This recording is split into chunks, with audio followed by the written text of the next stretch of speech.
ఒక పేద మధ్యతరగతి తల్లిదండ్రులకు ఉండే భయాల్లో మొదటిది, మన పాపది లేదా బాబుది ఇంటర్మీడియట్ అయిపోతుంది, నెక్స్ట్ ఇంజనీరింగ్ జాయిన్ చేయాలి, ఏ కాలేజీలో జాయిన్ చేస్తే ఎంత ఖర్చు అవుతుందో, మనం కట్టగలుగుతామో లేదో, జాయిన్ అయ్యేటప్పుడు ఇంత ఫీజు అంటారు, తర్వాత ఆ ఫీజు ఈ ఫీజు అని ఇంత చేస్తారు, మరి నేను ఫైనాన్షియల్గా లేను కదా. ఇటువంటి వాళ్ళందరికీ సెయింట్ మేరీస్ కాలేజ్ ఇచ్చే ఒకే ఒక భరోసా ఏంటి అంటే, 4 yearsలో మీకు ఎంత ఖర్చు అవుతుంది, ఏ ఇయర్కి ఎంత అవుతుంది, ఎప్పుడు ఎంత కట్టాలి, ఎట్ ద టైమ్ ఆఫ్ అడ్మిషనే మీకు అంతా క్లియర్గా చెప్తారు.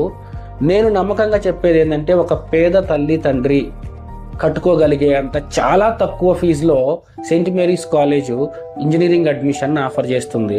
ఫర్ మోర్ డీటెయిల్స్ ఈ స్క్రీన్ మీద ఉన్న నంబర్కి కాల్ చేయండి. మీ మనసులో ఎటువంటి డౌట్ ఉన్నా అడగండి, మన టీం మీకు క్లియర్ చేస్తారు. మీకంతా ఓకే అనుకున్నాకనే వచ్చి క్యాంపస్ విజిట్ చేయండి, నచ్చితేనే అడ్మిషన్ తీసుకోండి.